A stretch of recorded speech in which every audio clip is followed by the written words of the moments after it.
welcome to On Democracy, FP Wellman. I am your host, Fred Wellman. You're right in the right place, Midas Touch or our network, wherever you're looking, listening, and guiding. It's great to have you here. Man, there's so much going on.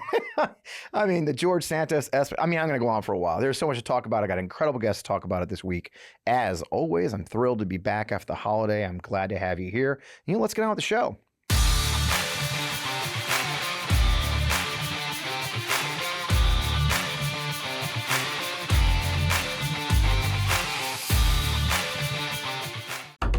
Oh man, welcome back. As I mentioned, I am still Fred Wellman after the music. This is On Democracy with FP Wellman. You are in the right place, the right time. As always, make sure you like, share, say hi, leave a comment. I'm replying to you. I'm up all night on Friday night talking to you guys.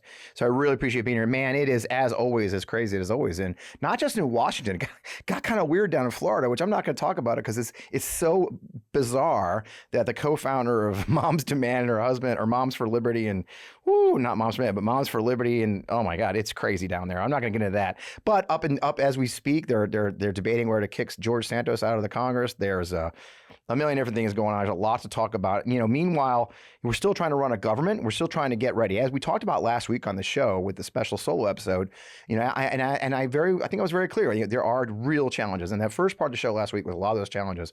And I kind of want to talk about some of those pieces today with our guests. But you also don't forget, as we talk today with Stephen, don't forget what I said. We are winning. We're on the right side of this. There's things we have to do. The work is ahead of us. The issues that people care about are on our side. And I think you'll get that theme in this conversation today about the work that has to be done and the threats we face and how we're going to get there. So I'm just thrilled to have a guest I've wanted for a while. My very first Substack I think I subscribed to when I joined Substack was America, written by Stephen Beschloss. Stephen, welcome to the show. It's great to have you.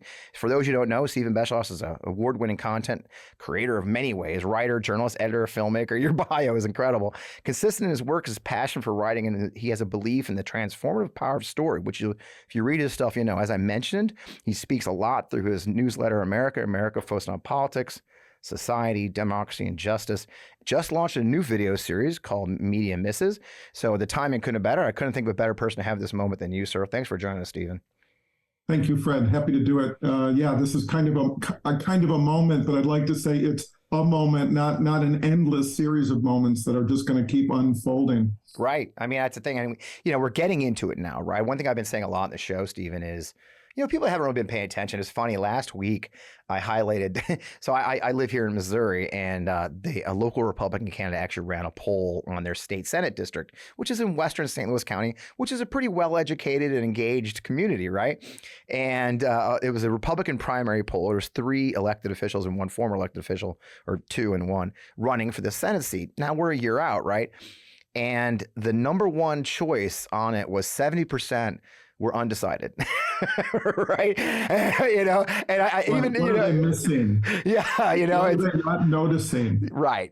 So, and it gets into that. I mean, actually, we'll just start there since we led into it. One of the pieces you wrote the other day actually was about this indifference, right? And I think it's a theme that you want to talk about. And, it's the indifferent. How do we electrify the electorate and make them wake? And it kind of does lead into everything else we're going to talk about in this conversation is, this indifference that we worry about. I mean, I think you've written on the topic of how do we, actually, it's funny. I was actually reading your Substack today. I think you blew up your comments a couple of weeks ago because you asked your readers, what do they think you should do for, to wake people up? What was everybody saying? And what's your thoughts on that?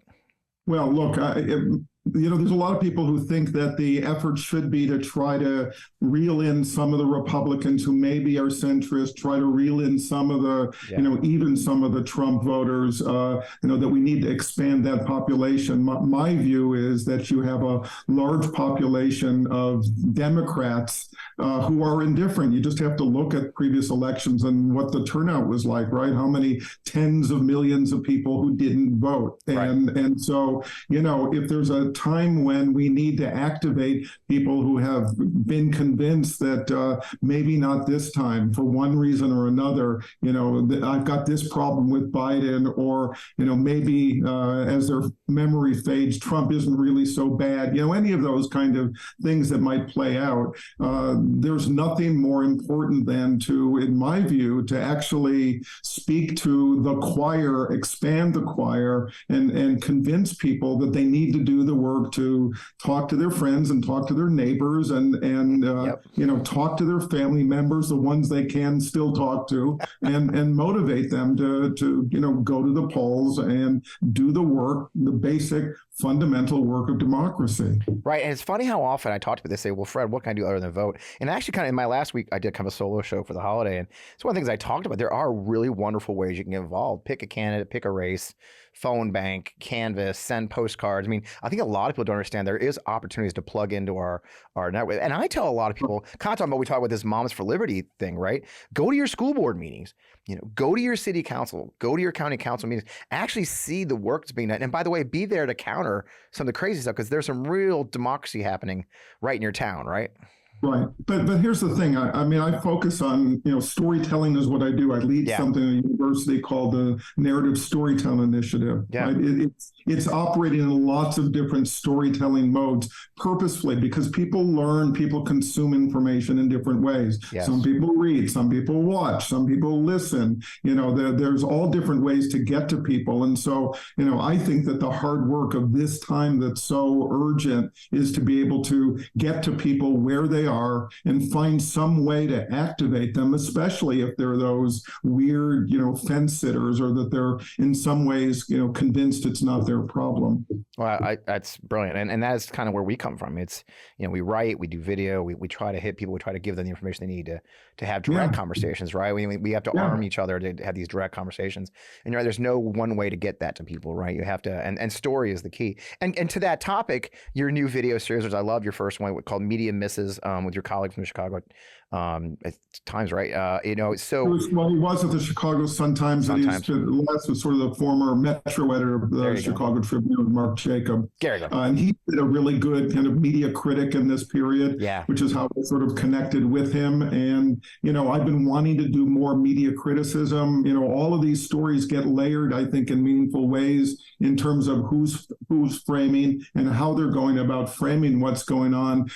Those who've sort of lost the sense of how urgent the problem is, who are missing it in some way or glossing over in some way the dangers that are on our doorstep. And so, so this was an idea to really specifically, in short form, not 40 minutes, not 50 minutes, but in 5 to 7 minutes. I think the first one is 8 minutes. We're 5 to 7 minutes to be able to pick a story and talk about what's wrongheaded about it and what it missed and how it ought to be handled in a different way. So every week we're going to try to take a hard look at one story, usually a news story, but a media story of some sort or another, and look at how the journalist missed it. And it's both a chance to look at the state of journalism, right, and the reluctance to say things directly, and confront the danger that we're in directly,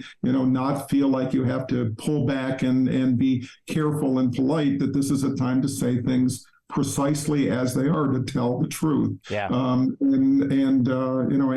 if not, the consequences couldn't be more grave. Well, that's it. And the timing was great. I mentioned this Columbia Journalism Review article I read, and they analyzed their front page stories in the New York Times and the Washington Post, hundreds of them.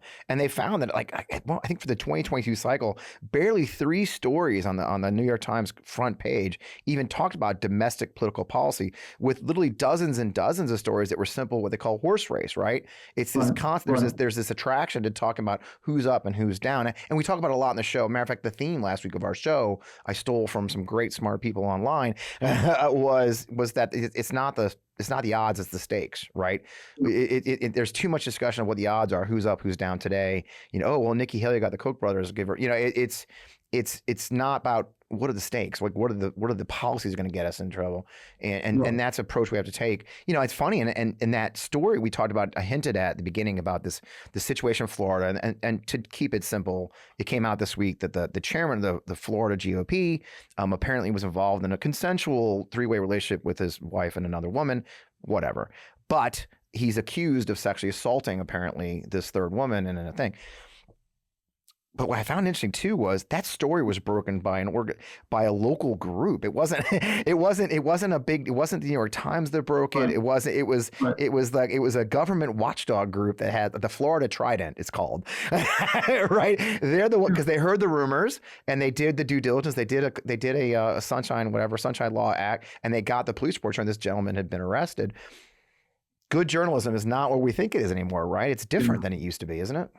Yeah, sometimes you have, again, the traditional mainstream that's reluctant to get into that sort of thing. Like, it's not their terrain. But of course, it is the terrain because these are questions of values and morals, which at this time is exactly the point. Are you advocating for democracy? Are you advocating for, working for making lives better and expanding rights and so forth, or are you using your positions to strip away rights and strip away the kind of governance that's gotten us to the better places in our country? So that kind of behavior, under different times and under different circumstances, there may be legitimately more reason to be reluctant. I don't think there's a reason now. Right. I think those barriers have been broken down. In this case, it is apparently crime. Apparently, there was a sexual assault involved. So obviously, that's a very serious issue of crime. But even more so, that his spouse, for whatever, she's a co-founder of Moms for Liberty. She's a school board member. She literally ran on her platform was bringing, quote, religious values to the school system, the public school system. And yet, apparently, that wasn't part of her. So there is a note. While everyone we deal with is apparently the hypocrisy gene has been removed from the GOP. I don't know how.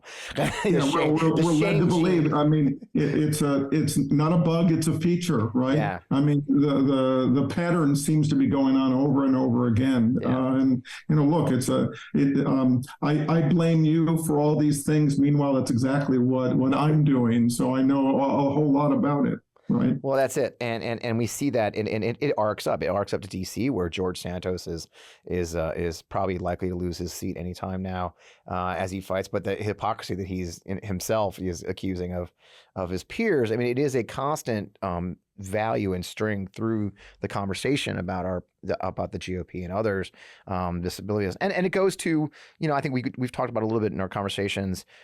Twitter, for example, right? I mean, it is going on with Elon. If you saw Elon's appearance this week with the New York Times, I don't know how you could have missed it. Where he tells his advertisers to I'll just say GFY, and go F yourself. Go F yourself. Yeah, right. Yeah. But what I thought, and he didn't say at one time. Andrew Sorkin was sort of shocked when he heard it the first time. And Musk said it again, and then I think he said it for a third time, and then he specifically targeted to Bob Iger, the head of Disney. This is where we are, right? That we have a billionaire who has destroyed what once was an environment where actually you had a discourse that was wide, that was significant. It was a way to get news and information reliably, and it was a way for progressive communities to actually connect and build and communicate with each other in meaningful ways. I mean, I've made all kinds of meaningful contacts with people and had a chance to be able to not only say what was on my mind, but really to hear from others what was on theirs. And what he's done is, and I think he's done it consciously and he's done it methodically, he's destroyed it. I mean, it's not only about how much value it's lost, right, from the $44 million purchase, partly funded by the Saudis, but it's somebody who's obviously interested under the guise of free speech to be able to prioritize the right-wing extremists and the bigots and, the Nazis and the neo-Nazis and the anti-Semites and all of that. And I'm sure you've had the same experiences. It's truly hate speech. Incredible abuse. Yeah, it's so different than it used to be. I'm a Lincoln Project guy. I mean, I was the. I mean, believe me, you know something about abuse. I've seen some stuff. It's whatever. But there was recourse where, like, I think I got doxxed basically, or someone had posted pictures of my daughter. and made memes that I think they'd stolen from my personal Facebook. But they're posting pictures of my daughter and very, very disgusting things. And I was able to report that. There was somebody I knew who used to work there, and they helped me. And guess what? That guy was blocked. I mean, he was removed from the platform because he shouldn't have been doing that. Now, forget about it, man. Like, there's just no point. There's no one there, first of all. Yeah, and so the hate speech is so loud. The meaningful thing from my perspective, it's not only the sadness about Twitter, which once was a thing and a reliable environment, is that it's broken down, it's fractured the whole communication ecosystem, and therefore, I don't know about you, but I'm on 6 different social media platforms right now. It's exhausting, but I also feel like I don't have the kind of connection with people through social media the way that I did. And, frankly, that's why for me the Substack is that much more important, because that's an opportunity for me to really build a community, of my own, of people who are drawn to whatever it is that I might want to write about, and to create communication between them. And it's been growing and growing and growing. And part it may be growing exactly because Twitter, what once was Twitter, has been, destroyed. But, I think it's important if we can't have the whole ecosystem on one platform, it just becomes that much more important that we devote energy to some of these smaller platforms that have the ability to grow and to be able to create the kind of meaningful communication that needs to happen. Yeah. And it does go to that, the disbursement, the real-time nature that was Twitter when I joined Twitter, the ability to reach out to people. When I joined Twitter originally is 2009. I tell a story often. I don't know if I ever told it on this platform, but I was still in the Army, and I was involved with an organization called The Mission Continues, which is based here in St. Louis. And I was one of their first volunteers. I was their DC guy, even though I was in the Army still. And I just joined Twitter. And Craig Newmark, if you know from Craigslist, Sure. tweeted out. He tweeted on this is early days, right? Only when there was hundreds of thousands of people on there, millions. And he tweeted, "Hey, I'd really love to find a veterans organization I could support." He gives his money away like crazy. So I'd love to find a veterans organization support. And I replied on Twitter, "Hey, I've got this organization I work with. The Mission Continues." I don't think there was DMs then, believe it or not. But he replied right. He goes, "Hey, send me an email about it. Craig@Craigslist.com." That literally is his email. He puts it out on Twitter. And I'm like, okay. So I emailed Craig Newmark, the founder of Craigslist, he was a billionaire, whatever, and said, "Hey, here's this group." Sent a little prospectus, introduced him to the founder, and bing, bang, boom, he freaking donated to him, and he's still involved in the veterans community. He's on the board of Iraq, Afghanistan Veterans of America. I mean, and that was that power of that platform, that ability to reach. I know people who are into it now understand that was so unique about that platform when it started, right? I mean, I'll say, I have lots of followers, people that I'm connected with, lots of Hollywood people, lots of some very high profile people that, I like them. I liked them before, but I would have had no way to connect with them necessarily. Right. And instead, there was an opportunity to have a real communication. And in some cases, it led to doing something together offline and out in the real world. So, that's broken. I don't take it personally, obviously, but I look at it as being part of this effort. I think a systematic effort. I don't know all of the motivations behind what Elon Musk is doing, but I'm pretty clear that he had an interest in breaking progressive communities and prioritizing the bigots and the right wingers and all the people that he thought are part of his version of planet Earth. Yeah, that was quite the thing. Though. Planet Earth will judge, right? It's as if he's the commander of planet Earth, by the way. Wow. And this is also the problem, right? Which is that the richest man in the world, who's obviously mentally unstable. I'm not going to diagnose him clinically, but this person who thinks that he has ultimate power, that norms don't apply to him, and he can say and do whatever he feels like it. And it reminds me of the ex-president who has the same mentality. There's something about the old expression is power corrupts, absolute power corrupts absolutely. Well, these guys seem to have taken that notion and proven it in pretty vivid fashion. Yeah, absolutely. I'm going to go into it. The next talk will be the course, how this all plays into that coursing of our discussions. Where we're going to take a really brief second. We have some amazing sponsors, both human and Fume will be hearing from us. Let's talk to our sponsors real quick. Cold turkey may be great on sandwiches, but there's a better way to break your bad habits. And I'm not talking about some weird mind voodoo or a wacky message board. No, we're talking about our sponsor, Fume, and they look at the problem in a different way. Now, not everything in a bad habit is bad. So instead of a drastic, uncomfortable change, why not just remove the bad from your habit? Fume is an innovative, award-nominated device that does just that. Instead of electronics, Fume is completely natural. Instead of vapor, Fume uses flavored air. And instead of chemicals, Fume uses all natural, delicious flavors. You get it. Instead of bad, Fume is good. It's a habit you're free to enjoy and makes replacing your bad habit easy. Your Fume comes in an adjustable airflow dial and is designed with movable parts and magnets for fidgeting, giving your fingers a lot to do, which is helpful for de-stressing anxiety while breaking your bad habit. The first time I used Fume, I was shocked at how flavorful and fresh it tasted. It's easy to hold and perfectly balanced, and quite honestly, extremely fun to fidget with. The real wood material and sleek design definitely classes it up, and I feel pretty darn cool holding it. Stopping is something we all put off because it's hard, but switching to Fume is easy, enjoyable, and honestly, even fun. Fume has served over 100,000 customers and has thousands of success stories.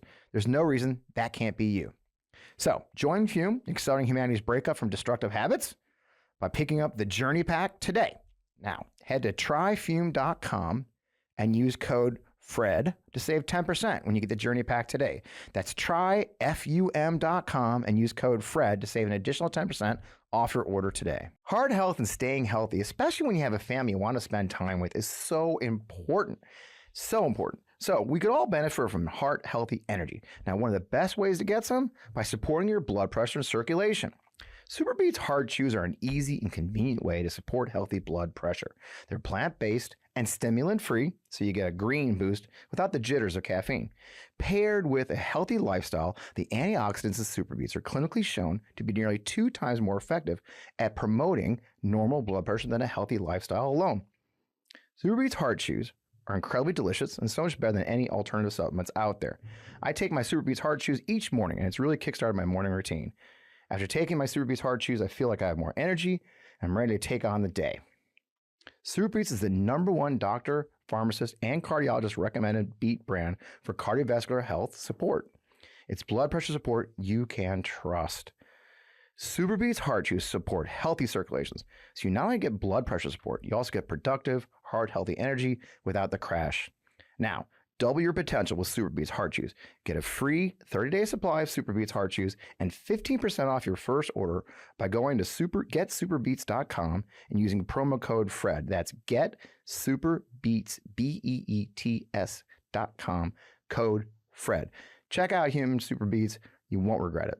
Okay, we're back. So the thing about Twitter, and we talked a little bit about before the break, is that there has been a coarsening. I mean, look, Twitter was always a little the Wild West. I mean, that's okay. I mean, I'm not one to criticize. I drop more F-bombs on there than I do on this mug. That's been my thing. I always have Steve Schmidt used to call me up and criticize me for it, which is fine. But our overall discourse, and I think you wrote a piece about how vile, how coarsening our discourse has become, and you wrote out a come on and get the Trump's Thanksgiving Day message. If you don't mind, I'll quote you. You said, but it served Trump's Thanksgiving message, which was so disgusting, but it should serve once again as a warning and reminder of our collective responsibility to push back against his further degrading of public discourse and normalization of violence and hate, twin dangers to our democratic society, which I thought was a terrific way to write that. Is the things, the pushing. I mean, like we were just talking about in the pre-show about I guess the gag order went back into effect. For that very reason. And by the way, you have a judge who said that he's going to rigorously and vigorously defend it. So, we'll see, right? Is this a time actually where at least this judge has decided that he's going to stand up to the mob style president and push back and demonstrate, finally that he's not intimidated by him and he's not fearful of the consequences of doing it, that seems like we have had happen again and again. So, this issue for me, in some ways, I mean, it actually goes back to the early days of Twitter, because I, it's at a certain point I was pretty neutral, fact-based always, but neutral, sharing ideas and so forth. And then I made a decision in the early days of Trump that I needed to say exactly what I was thinking and feeling, and differentiate what's right and what's wrong, and what's true and what's false, and what's normal and what's crazy. And partly it was this fear of normalization of this kind of degrading conversation, this kind of vile rhetoric that here we are this many years later, and unfortunately people have grown accustomed to it. I think it's part of the explanation of why you have 30 to 40% of the Republican Party who believes in political violence as a justifiable response to the country that they see disappearing. So, this combination of and systematic expression of violence and hate, at a certain point, people, that some turn off, but some people they just don't, it no longer registers as a problem because it's so common. And so, in some ways the conversation about the, degrading discourse could have been written, 5 or 6 years ago, but here we are still dealing with it. Yeah, and it's funny. I actually saw right before, as I was prepping for the show, I should have saved to my computer, but the viewers know I'm just completely absent-minded. But there was a graph somebody put out about how much coverage there was in the first week of Hillary Clinton's deplorables comment on media versus Trump's comment of calling us vermin, right? And it was like 54 minutes on average of coverage for the first week for Clinton, but like 3 minutes of coverage about the other guy, a former president himself, not a candidate, but a former president, calling many Americans vermin. There's become a lower standard, isn't there? Right. Well, and this is the thing.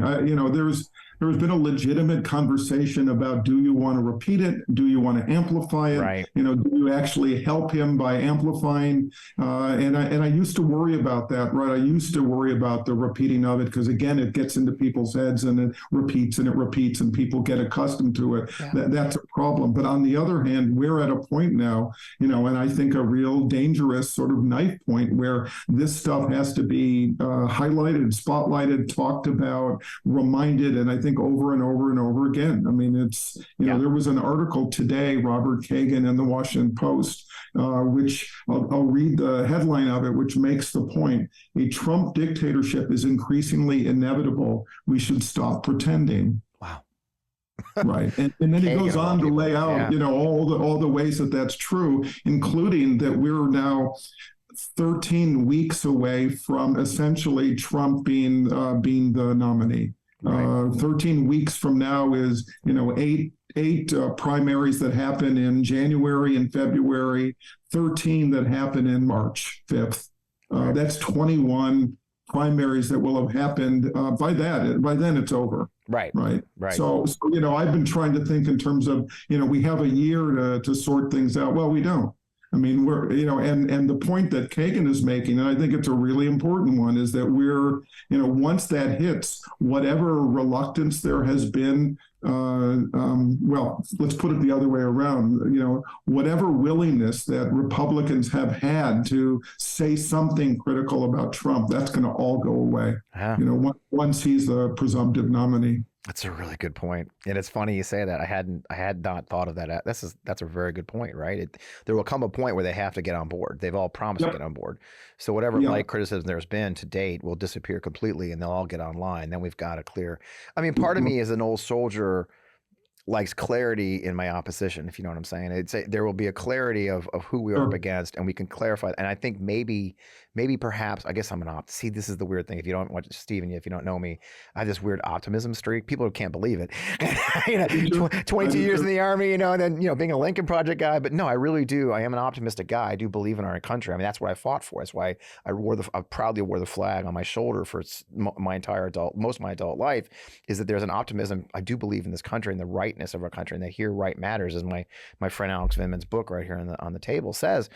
I do hope, and I point out a lot, Stephen, and if regular viewers have heard this bit before, but it's easy to forget that I was with the Lincoln Project in the latter part of the campaign. I joined in August of 2020, but they only formed the Lincoln Project in December of 2019. Their first commercial, the breakout hit of the Lincoln Project, was Morning in America, and that was in May. So, I do take hope that the battle hasn't truly been joined yet, if you will, right? Sure. You know what I mean? I think that's right. Yeah. I mean, it's scary to think about March 5th as sort of a kind of end of the line, but it underscores, I think, what I said at the beginning, which is, the people that we need to speak to are the indifferent ones, the tens of millions of Americans that sat out the last election, who thought it was somebody else's problem, not theirs. I think it was a 67%, just under 67% that did vote. But that means you had, roughly 70 million people that's registered voters that sat out. That's a lot of people that we have the potential to respond to and motivate. And, the Republicans, the Trump voters and all that, that's a problem for another time. Right now, I think it's about activating the choir, making sure that the choir sings better and is more voluminous. Yeah. I mean, that's really the work. And so, I think about this issue of indifference a lot in terms of the climate crisis, for example. Sure. Why is it that people don't care more when it's possible to look into a future of existential, death and destruction? Well, I mean, I think we have time, and I think there's things that we can do, but the biggest problem isn't, who's a denier of climate change, but rather how large the population is of people who accept that it's a real thing, but just think it's not their problem, or they're, despairing, or they're somehow overwhelmed and think that they are not capable of having agency. So I think the same thing is operating here with democracy. That's great insight. I agree, and then the threat is real. I think you've written about the Project 2025 stuff, and the even darker one is the Agenda 47, as they call it, which is the pure Trump one. And the threat isn't just Trump. I think you and I talked about that a little bit too. Is that while Trump is the immediate sort of the face of the danger, the Heritage Foundation's project was 80 organizations, and where in the past Heritage just sort of wrote a guidebook to say, hey, here's our policy book. This is much different. The Project 2025 approach, where I just did a video for Minus Touch this week. I hope people watch it. It's a good one. About the personnel aspect, the Schedule F, the recruiting of 54,000 people to go immediately into the government. I mean, what people have to understand is there's only 4,000 existing political appointment positions within the federal government, which is a lot for each administration to fill, and they struggle to fill that. These guys are recruiting 54,000 people for their very malevolent plan to take over our federal government. And let's end the independent judiciary. Let's end the nonpartisan civil service. Yep. Let's make everyone there in service to the chief, right? In service to the dictator. And look, it's sometimes shocking to think that they're being so vivid and clear now. They're telling us exactly what they want. And, obviously what underlies this is this belief in the unitary executive, right? To put all the power into the presidency. We have a problem because the presidential office has too much power. But the fact is we're being told exactly what it is. And, even without a Donald Trump, I mean, there is a growing infrastructure, a network of people. That's the future that they want. And they're telling us. And so, it's back to this question, frankly, of storytelling and communication, which is how do we communicate with people in a way that people grasp the gravity of what's going on and the potential danger that lies ahead. And in part, I'm thinking that, this is about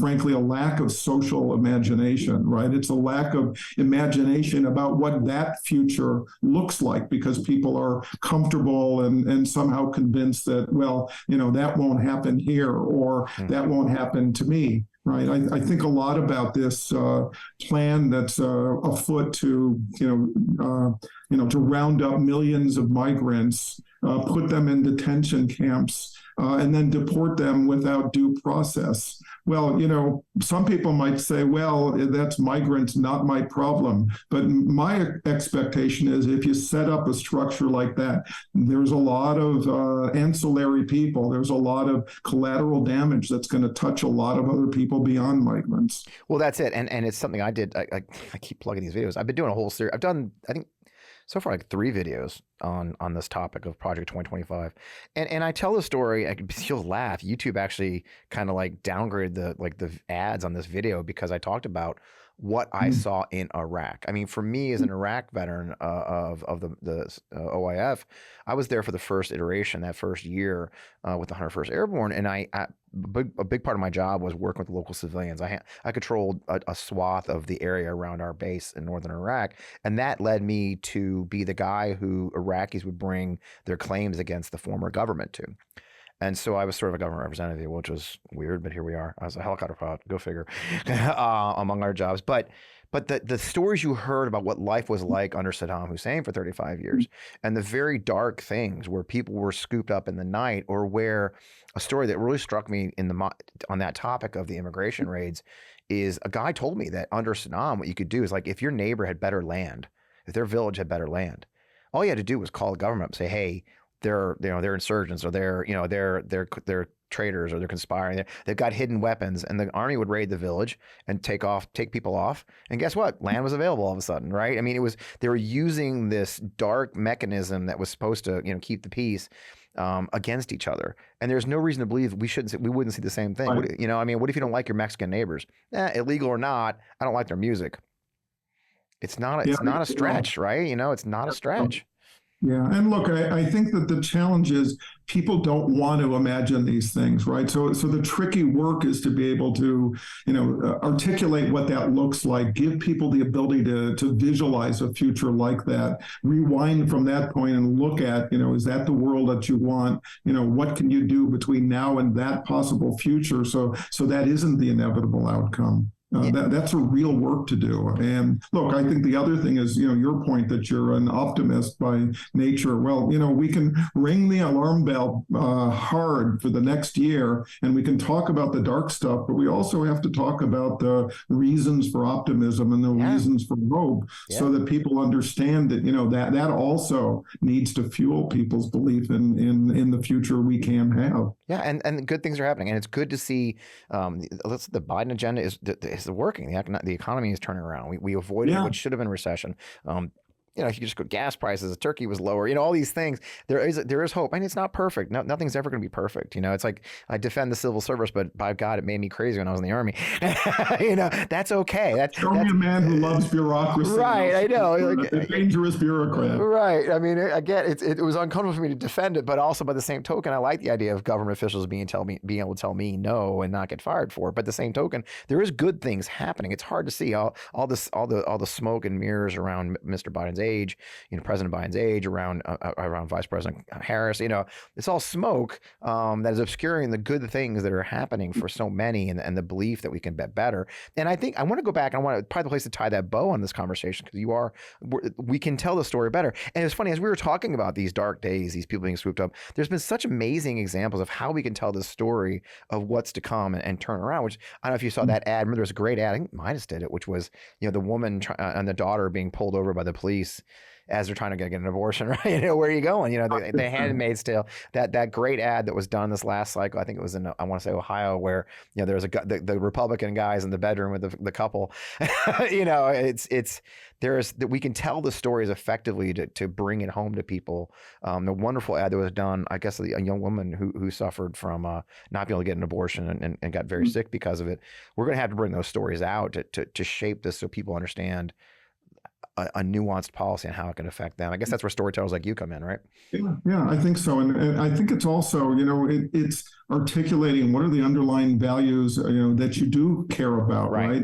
So, the flip side of this kind of dark vision of immigration is, do you believe in equality and diversity? Do those things matter? Do you actually realize that the country's growth and prosperity, the beauty of America has largely been an outcome of having this incredible diversity diverse population with all the ideas and insights and ambitions that come along with that.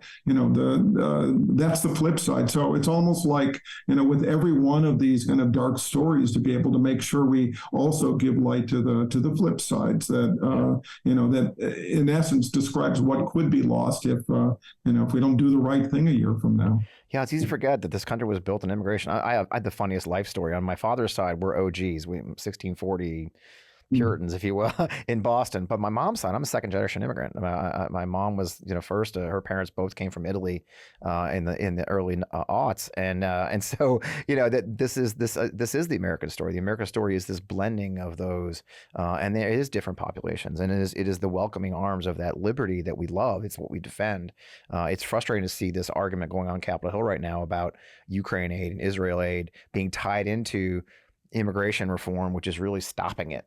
It is insidious. It's why for me, I made a point of writing about, the speech that Hakeem Jeffries gave as soon as he got the, minority leader's position. And it was a piece it was a speech all about sort of diversity as a country's strength. And every now and then I'll go back to that, and Biden has something to say about that too. But just to remind people, these are the things that are at stake. This is an existential battle over values. What kind of country do you actually want to live in? Do you really want to see the end of the American democratic experiment, or don't you? And if that resonates, if the idea of being able to sustain something that's been going on for well over 200 years, we're marching right up to 250 years as a country.